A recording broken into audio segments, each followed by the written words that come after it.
the Vampire King's child suffered constantly, until an employee found something shocking in his hair. Dark clouds stretched across the sky, and the wind whispered through the turrets as though carrying secrets of old. Inside, the halls were silent, except for the faint echo of footsteps that seemed to wander endlessly, searching for something unseen. Prince Kale, the son of the Vampire King, lived within these stone walls as if the castle itself had swallowed him whole. The courtiers spoke in hushed tones about the boy with pale skin and eyes like storm clouds, always watching but never speaking. His room was vast and cold, with tall windows that let in the gray light of dawn but not warmth. No laughter had touched it for years. Kale moved like a shadow himself, quiet and careful, as if every sound might betray him. He had suffered since his earliest memory, though no one truly knew why. His body was frail, but it was not the weakness of illness alone. There was a burden he carried, invisible yet heavy, as if the very air around him conspired to weigh him down. Some nights he would sit by the window and feel the wind press against him like a reminder of all he could not touch: friends, sunlight, freedom. This morning, as the castle stirred with the sounds of servants moving about their duties, a new face entered Kale's life. Ilara, a young woman with hair the color of autumn leaves and eyes bright with curiosity, had been assigned to care for the prince. Unlike the other servants who averted their gaze or hurried past, she lingered a moment in the doorway, observing him without fear. Kale noticed her immediately. The sharp edge of his instinct, honed by years of solitude and suspicion, flared. "Who are you?" he asked, his voice soft but carrying the weight of command. Ilara bowed slightly, keeping her eyes steady. "I am Ilara, your highness. I have been assigned to assist you." Her voice was gentle yet firm, and something in it made the prince's chest tighten. It had been so long since anyone had spoken to him without trembling or resentment. For days, she moved silently through his chambers, learning his routines. She noticed things that others ignored: the way his shoulders slumped with exhaustion, the faint trembling of his hands, the haunted look in his eyes when he stared too long at nothing. And then, one afternoon, she noticed something extraordinary. Kale had leaned over a small table arranging scraps of parchment that were always scattered across it. His black hair fell forward, partially hiding his face, and that was when she saw it. A small, iridescent strand of hair, unlike the rest. It shimmered faintly, catching the sunlight in a strange, almost magical way. She reached out instinctively and her fingers brushed it. The moment her skin touched the strand, it pulsed under her fingertips, as if alive. Kale jerked back, startled, his eyes wide and dark. "You shouldn't have seen that," he whispered, his voice trembling with a mixture of fear and something deeper, something he dared not name. Ilara's heart raced, but she did not pull away. "I only touched it," she said softly. "What is it?" Kale's gaze fell, shadowed by years of secrets. "It is nothing. Nothing for anyone to see." His hand moved to cover the strand, but her eyes had already caught the faint symbol embedded at the root, an ancient mark that seemed carved into his very being. She had never seen anything like it. That night, the castle felt colder than usual. Kale lay awake in his high canopy bed, staring at the ceiling, the strange pulsation of the mark echoing in his mind. He could not remember a time when it had not been there, a silent, hidden curse he had carried since birth. He wondered how much longer he could hide it, how much longer he could live in this lonely prison without revealing the truth. Meanwhile, Ilara could not sleep either.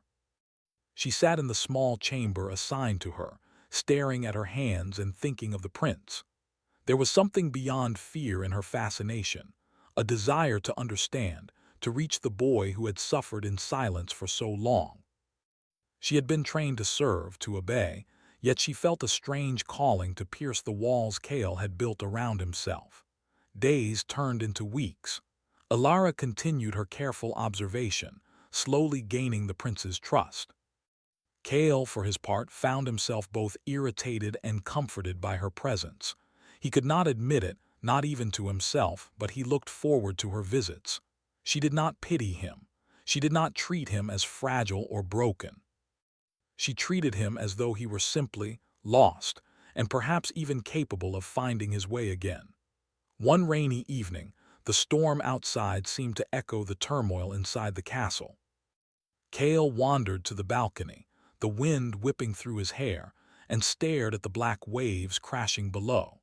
He could feel the weight of his curse pressing against him more strongly than ever.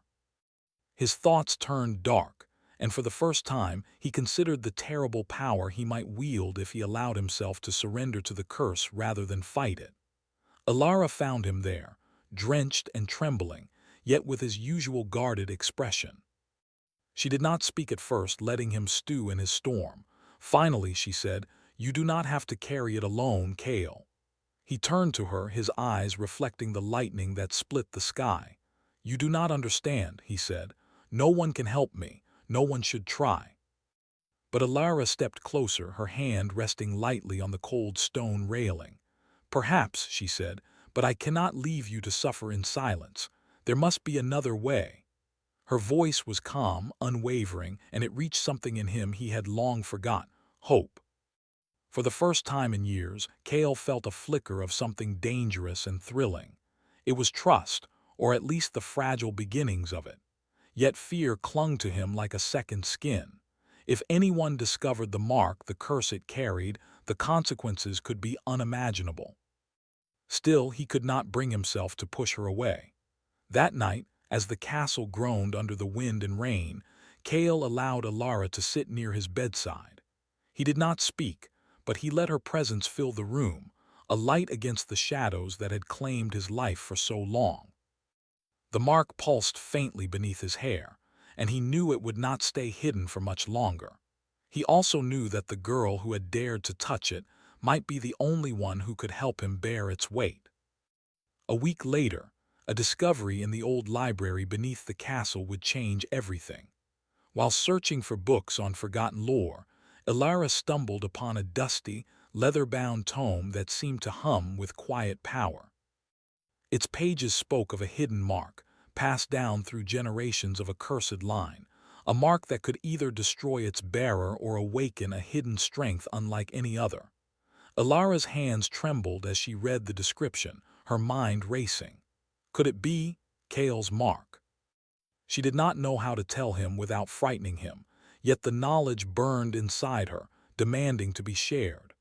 That evening she returned to the prince's chambers, the book clutched tightly to her chest. Cale was waiting by the window, as always, his face pale in the moonlight. He turned when she entered, and for a moment they simply regarded each other in silence. "I found something," she said finally, her voice barely more than a whisper. "Something about you, about the mark in your hair." She opened the book to a page glowing faintly in the candlelight. Cale's eyes widened as he read over her shoulder. "Where did you find this?" he demanded, a mixture of awe and fear in his tone. "In the library," she said. "It's old, very old, but it speaks of a curse and a power. You might not be as alone as you think." For the first time in years, Cale's heart stirred with something more than dread. It was hope, and with hope came fear, for the curse had never been kind, and the unknown had always been dangerous. Yet in Alara's eyes, he saw a light he had never dared imagine. Someone who believed he could survive, perhaps even thrive, despite the shadows that clung to him. The wind howled outside, rattling the windows, and the candlelight flickered across their faces. Cale reached out a tentative hand toward her, and she did not pull away. Their fingers brushed, and in that small contact a bond formed, fragile, yet undeniable. But deep inside, Cale knew the truth. The mark would not remain a secret forever. The castle's walls could only protect him for so long, and the forces that had cursed him were stirring once more. Alara had seen it. She had touched it. And now, the fate of the Vampire King's child was entwined with someone who could either save him or become part of the darkness that sought to claim him. As the storm raged into the night, Cale whispered, almost to himself, "You shouldn't have seen that, but perhaps it is time someone did." And somewhere in the shadows of Ravenfall Castle, something ancient stirred, sensing the change that had begun. The storm that had shaken Ravenfall Castle the night Kale revealed the mark had faded, leaving behind a cold, gray dawn. The sea still thrashed against the cliffs, and the wind carried the scent of salt and wet stone. Within the castle, the corridors felt heavier now, as though the very walls were aware that something had shifted. Ilara moved quietly through the halls, the leather-bound tome clutched to her chest. Her mind raced with questions, with fear, and with hope. The book described the mark as a curse, yes, but also as a seed of power. It could destroy, but it could also awaken the bearer's strength, if they dared to confront it. She found Kale in the library, sitting in his usual spot by the window, staring out at the gray waves below. The light of the rising sun caught the edges of his pale face, highlighting the sharp angles of his cheekbones, the line of his jaw, and the storm in his eyes. "You're here early," he said without looking at her. "I had to read more," she replied. She sat across from him, placing the book on the table between them. I think your mark is more than a curse. It's a key. But it is dangerous, Kale. I don't know what it will do if it is awakened." Kale's lips pressed into a thin line. "Awakened?" His voice was soft but edged with fear. "You speak as though it is not already awake." Ilara shook her head. "No, it is dormant, but it senses you. It reacts to your emotions, your pain, your anger. That is why it hurt when I touched it." He clenched his fists, turning away from the window to hide the trembling in his hands. "You don't understand," he said, voice low and tight. "It has always been with me. I have always carried it. I know what it can do, and I know it will take everything from me if I let it." Ilara leaned forward, her eyes meeting his. "Then don't let it take you. You don't have to face it alone, Kale. I will help you." For a long moment, silence hung between them. Kale felt a strange pull toward her, a warmth he had not known in years. Yet fear clung to him like a shadow. He had always believed he was meant to suffer alone, that weakness was his destiny. To trust someone even a little was terrifying. Finally, he spoke. "I don't know if I can control it." "You can," she said firmly. "You just need to understand it. The book, it may help, but you must let me guide you." Kale considered her words. He could feel the pulse of the mark beneath his hair, a quiet, persistent rhythm that reminded him of everything he had endured. And yet, he nodded. "Very well," he said, voice barely above a whisper. "Show me." The next days were spent in the library, surrounded by old tomes, scrolls, and dusty manuscripts. Ilara pored over each word, translating ancient language, while Kale listened, sometimes speaking, sometimes silent, absorbing knowledge that had been denied to him for years. As they worked, the bond between them grew. Kale found himself speaking aloud for the first time in months, sharing fragments of his childhood, his fears, and the loneliness that had shaped him. Ilara listened without judgment, offering only quiet encouragement. Sometimes she would smile, small and gentle, and he would feel warmth in his chest that frightened him. It was not long before Kale began to notice changes within himself. The faint tremor in his hands lessened, the shadows in his mind grew quieter, and he discovered a strength that had lain dormant beneath his suffering. Yet the mark pulsed stronger than ever, as though testing him, tempting him. One evening, as the sun set behind the cliffs, painting the sky with streaks of red and gold, Kale and Ilara sat in the garden. The garden was wild and untamed, with night-blooming flowers and twisting vines. Moonlight reflected off the fountain at its center, and the air was thick with the scent of wet earth and petals. "You feel it too, don't you?" Kale asked, his voice low. He traced his fingers along the rim of the fountain, careful not to touch the water. "The mark, it is stronger tonight," Ilara nodded. "It has been reacting to you all week. You are learning to fight it, but it also wants to control you." Kale's gaze fell to his hands. "I've been tempted," he admitted. "I can feel it. The darkness, it calls to me. It says I could be stronger if I surrender, if I stop resisting." Alara reached out and placed a hand over his.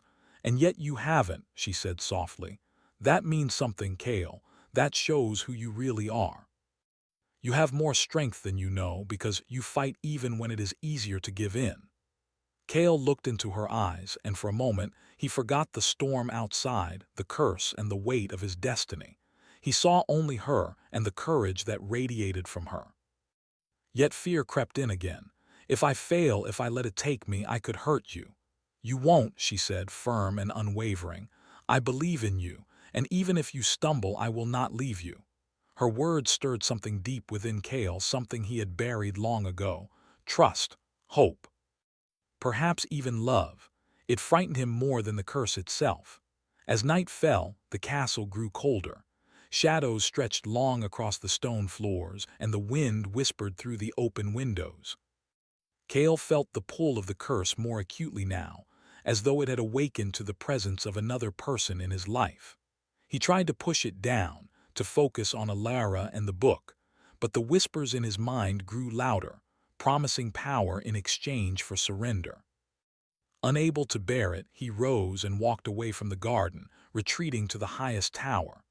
Alara followed, not daring to speak, letting him move in silence. When he reached the top, he stood by the large window overlooking the cliffs, the moonlight painting his face silver. "You think you understand me," he said finally, voice trembling.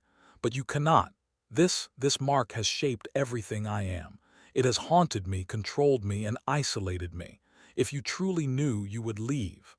Alara stepped closer, her hand brushing his arm.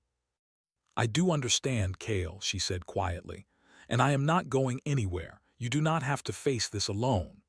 For a moment, Kale allowed himself to believe her.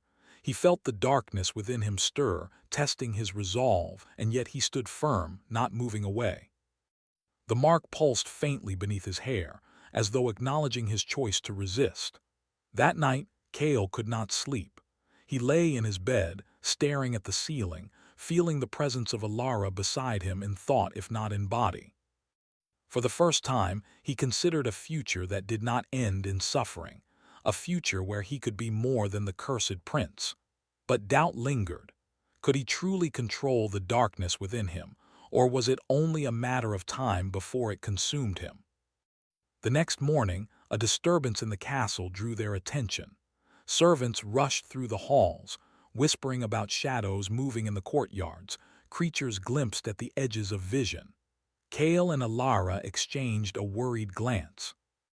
The supernatural forces that had cursed Kale were stirring, sensing a shift. "We have to be careful," Kale said, voice low and urgent. "They know the mark is no longer hidden. They will come for me." Alara nodded. "Then we must be ready, together." As they prepared for what might come, Kale allowed himself to look at her with something akin to trust, and perhaps more. In her presence, the curse did not feel quite so insurmountable.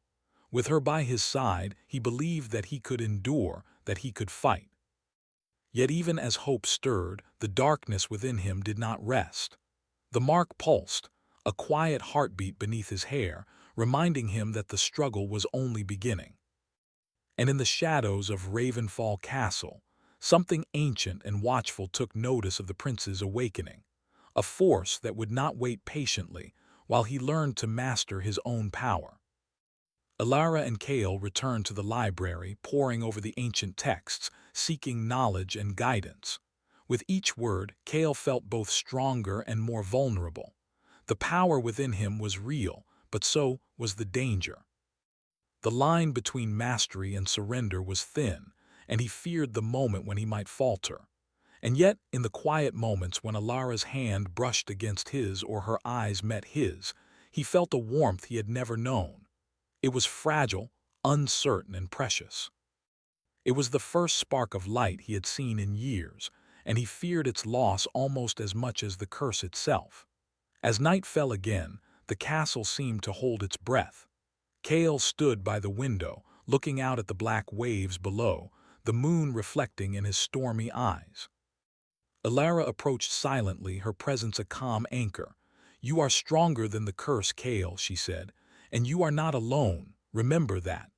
Kale turned to her, and for a fleeting moment the fear that had defined him for so long softened.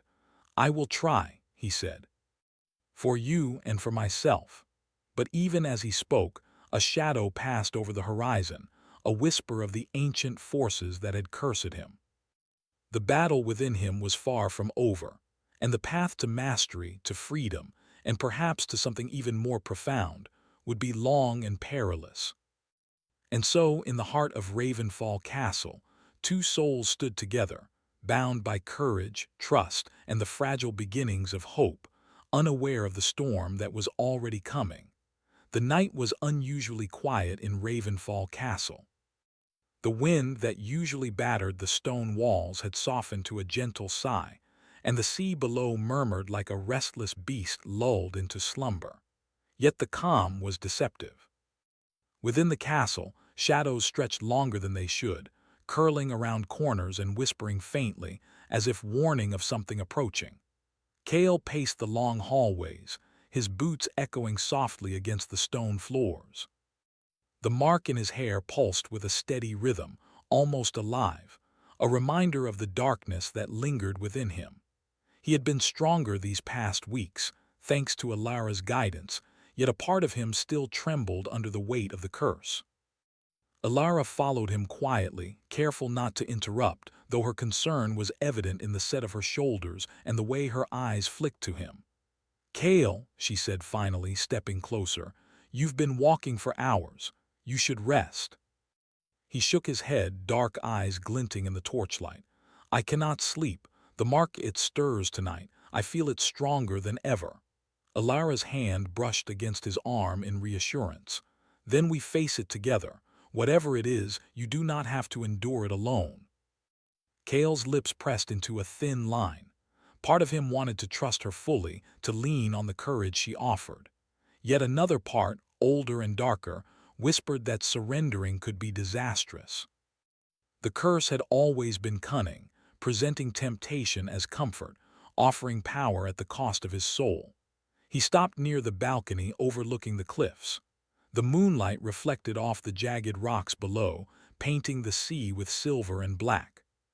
Kale leaned against the railing, his gaze fixed on the waves, struggling to contain the emotions surging inside him: fear, anger, longing, and a strange, unspoken yearning for freedom. "You know," he said after a long silence, voice low, "sometimes I wonder what would happen if I gave in. If I let the darkness take me, perhaps I could finally be free, strong enough to protect myself, to protect this castle, to protect anyone I care about." Alara's hand rested gently on his back. "Freedom does not come from giving in to the curse," she said. "Power without control will destroy you, Kale. I know it tempts you, but you are stronger than it. You have already proven that." He turned to her, eyes shining with the reflection of moonlight and storm clouds. "And if I fail," he whispered, "if I am not strong enough—" "You won't fail," she replied firmly, "because you have something the darkness will never understand: your heart, your courage. And you have me." For a moment, Kale allowed himself to imagine a life beyond the curse, beyond fear. A life where he could be more than the suffering prince, where the shadows within him could be tamed rather than consumed. And yet, temptation clawed at him, relentless.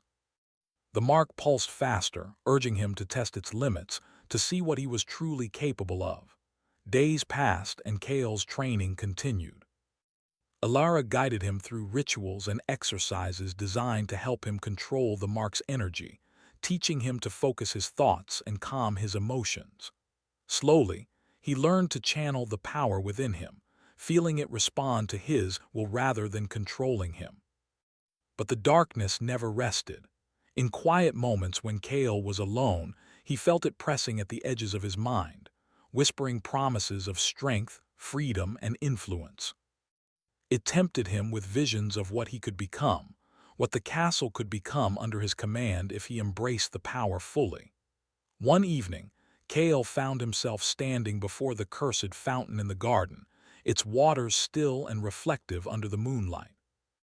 He gazed into it, seeing not only his pale reflection but also visions of what might come if he surrendered to the curse. He saw the castle, towering and magnificent, but under his rule, bathed in shadows and fear.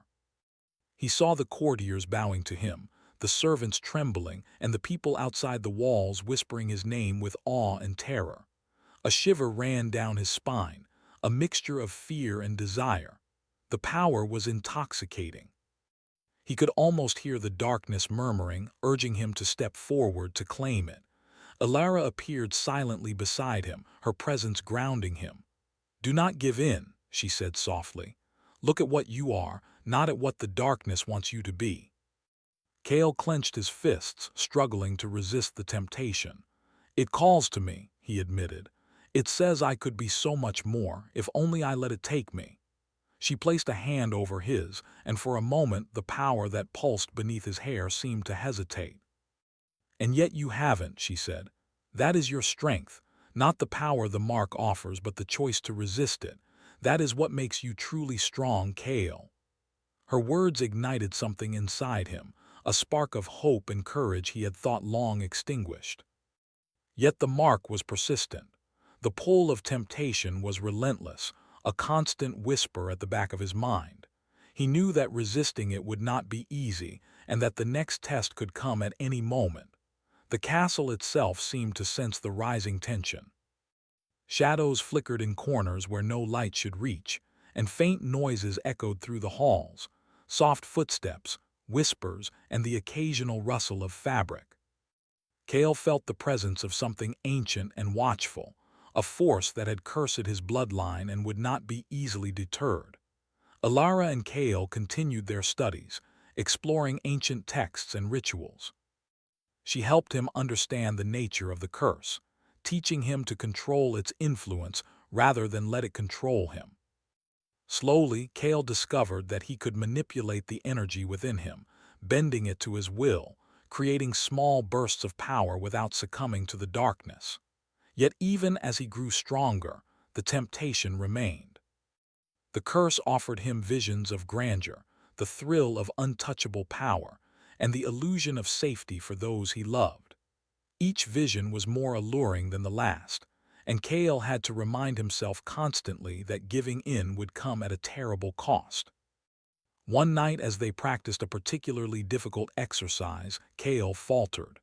The mark flared brightly, and for a moment the darkness seemed to reach out, eager to envelop him. He felt the pull in his chest, the temptation to surrender, to release himself into its power. Alara's voice cut through the chaos, calm and steady. "Kale, focus. Do not let it control you. You are stronger than this." He closed his eyes, taking a deep breath, and felt her hand on his shoulder, grounding him. Slowly he regained control, the mark dimming to a steady, pulsing rhythm. He opened his eyes to find her watching him, pride and concern mingling in her expression. "You did it," she said softly. "You resisted." Kale nodded, but the victory felt hollow.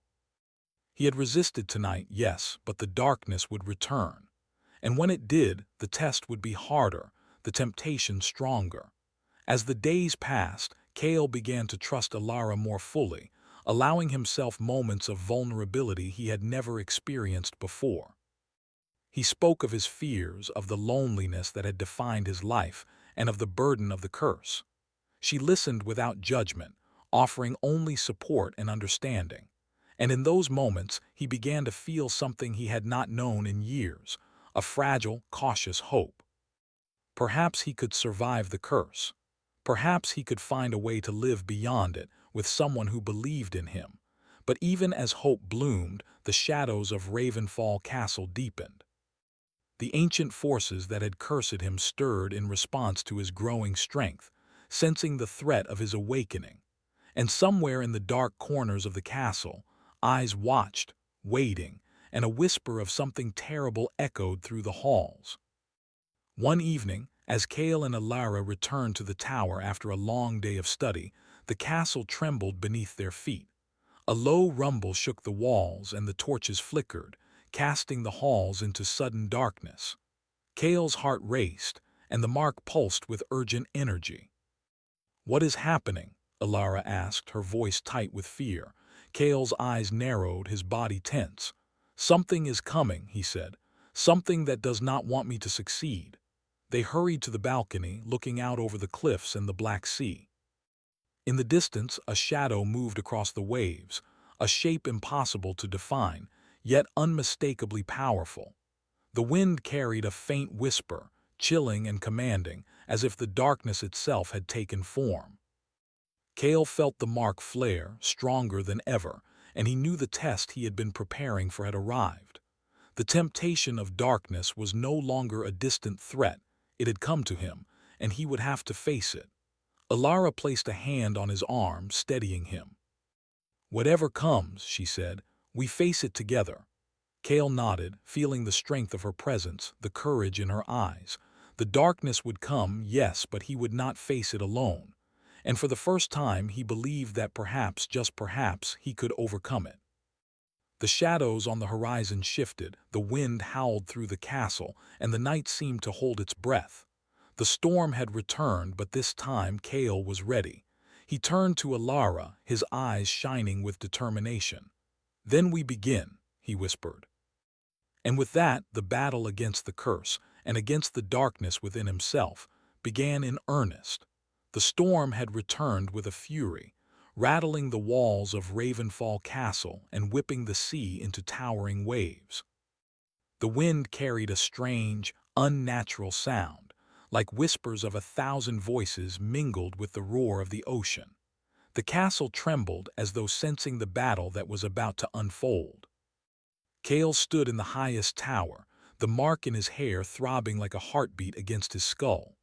Every pulse reminded him of the curse that had haunted him all his life, a weight he had carried alone until Alara arrived. Now, he was not alone.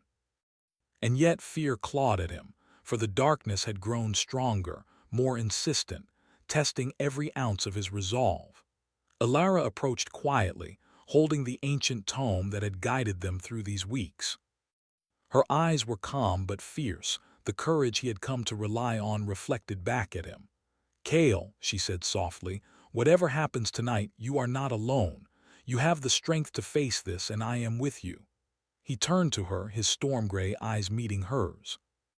The bond between them, fragile but unbreakable, steadied his racing heart. "I will try," he whispered, "but I feel it, Alara, the darkness. It is stronger than ever." She reached out, placing a hand over his. "Then face it, Cale, not as a curse but as yourself. You have learned its secrets, you know its power, and you have something it can never take, your heart, your courage, and the choice to resist." Cale drew a deep breath, feeling the surge of energy beneath his skin, a mixture of fear and anticipation. The mark pulsed rapidly, sending waves of temptation through him, visions of power and freedom that could be his if he only surrendered. The darkness promised glory, control, and safety for those he loved, but at the cost of his soul. He closed his eyes, trying to steady himself, focusing on Alara's presence, on the warmth of her hand, on the belief she had placed in him.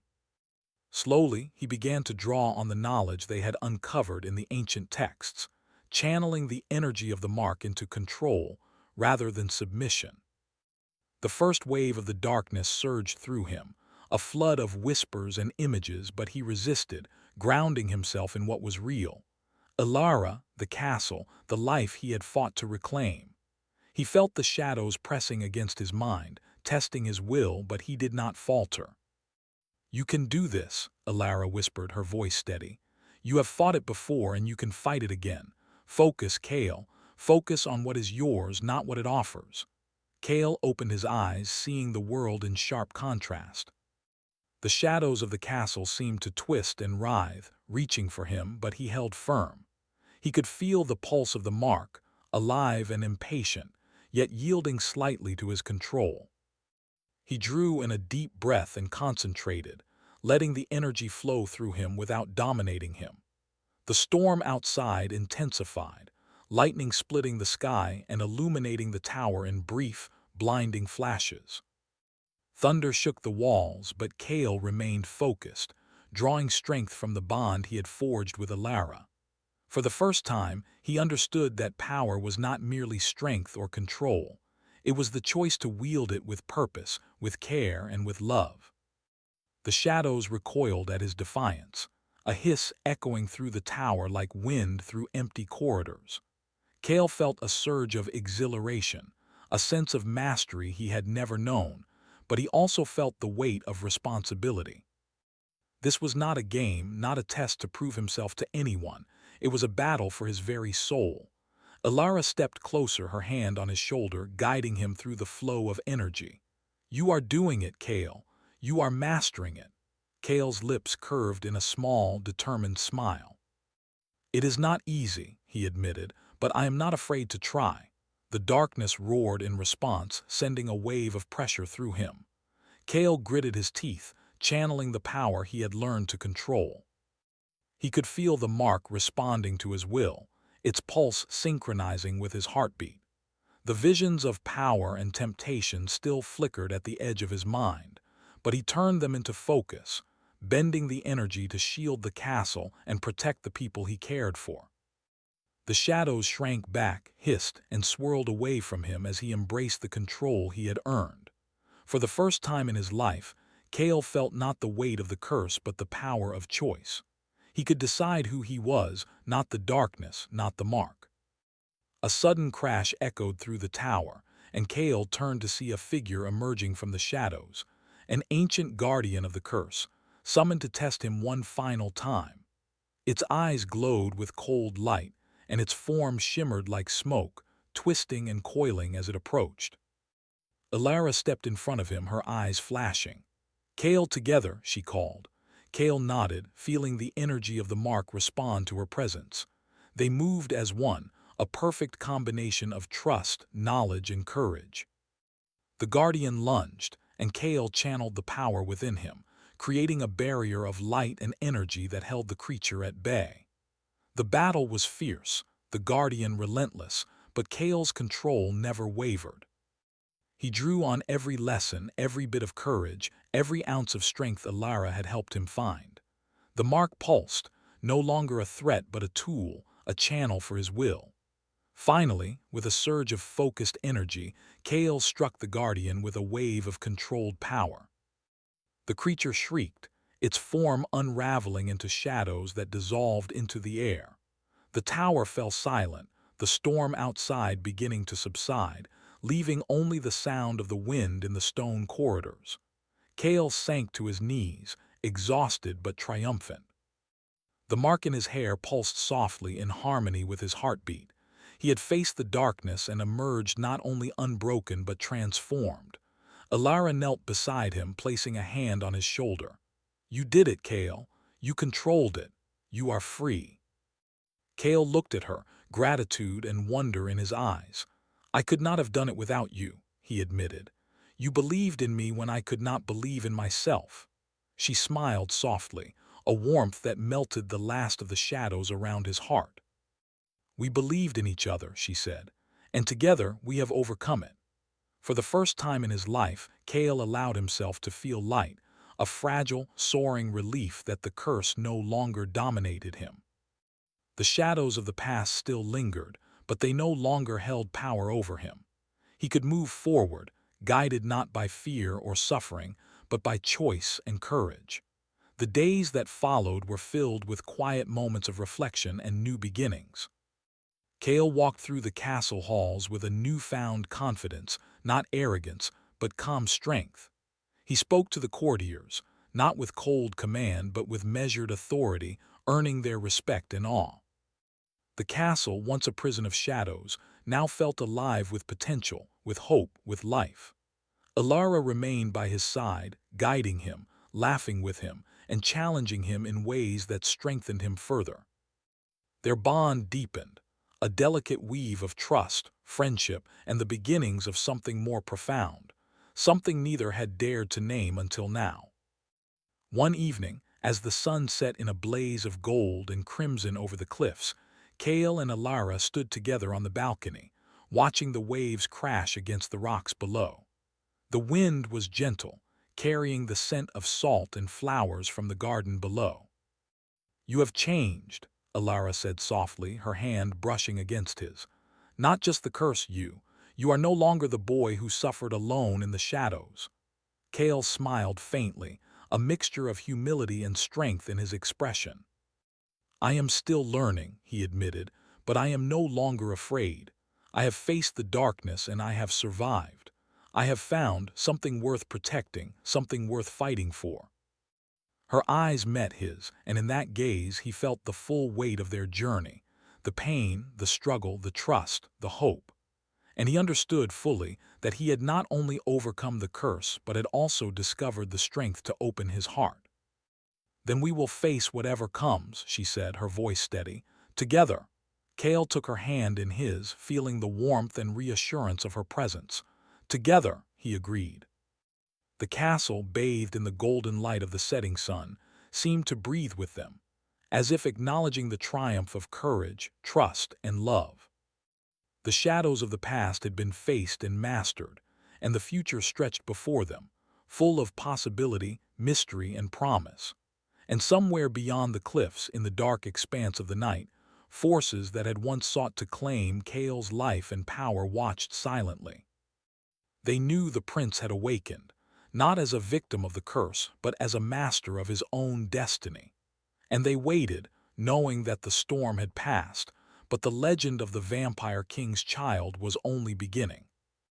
Cale turned to Alara, a smile playing on his lips, one of quiet confidence and hope.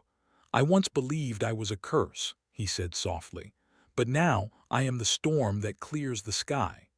Alara squeezed his hand gently, her eyes reflecting the last light of the sun. "And together we will shape the sky."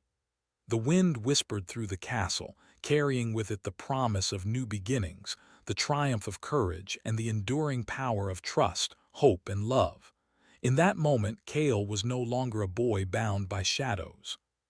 He was a prince, a guardian, a force of light tempered by darkness, and he had found a companion who would walk with him through every storm yet to come. And so, in the heart of Ravenfall Castle, a legend was born, not of suffering or fear, but of redemption, courage, and the enduring strength of the human heart.